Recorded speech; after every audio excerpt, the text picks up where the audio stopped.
Can you just give us a sort of size and scope as to what this investigation is going to be looking at? The report is incredibly detailed.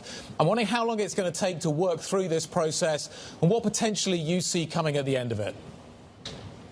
So let me just put this in context for you. What we've announced today is actually the completion of a year-long market study looking at the wide range of factors driving how the house building market is working across England, Scotland and Wales. And what we've seen there is that the markets need significant interventions to deliver enough good quality homes in the places that people need them. And we've identified three broad areas of concern. One is the Competition Act investigation, and I'll come on to that. But just to set this in context, what we found, first of all, is that there's a significant shortage of supply of new build homes across England, Scotland and Wales. And there are two key drivers of that. One is the complexity and the unpredictable nature of the UK planning system, and the other is the inherent limitations of relying on speculative private development of new homes to build the new homes that we need across Great Britain.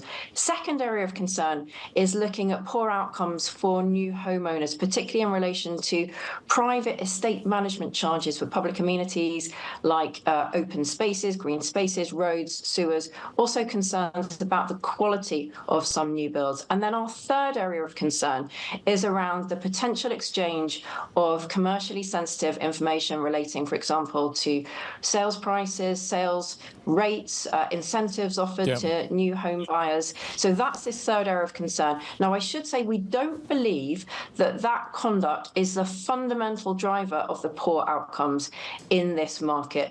But clearly, it's absolutely critical that no company is involved in breaching competition law. And that's why we're launching a new separate Competition Act investigation today.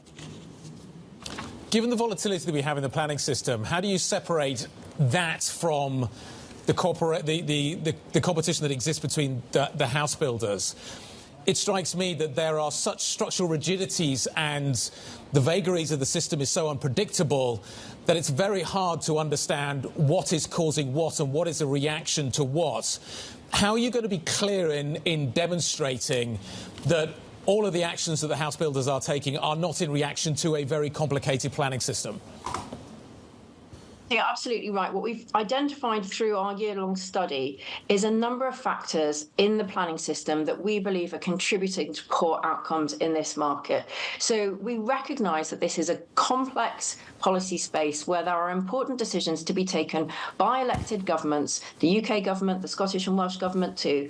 What we've done in our report is put forward a series of proposals for consideration that we believe could significantly improve the way that the planning system is working. And that includes, for example, better use of targets, better monitoring and enforcement of local plans, improvements and streamlining to the decision process for planning applications, the consultation process, reducing potentially the number of consultees, improving and enforcing time limits for those consultees to respond, and also importantly, improving the support that's offered to small and medium-sized house builders as they navigate the planning system. Now, all of those measures we believe could drive significant improvements, and that will enable house builders to engage with that planning system more effectively and ultimately enable those house builders to bring more homes to market more quickly.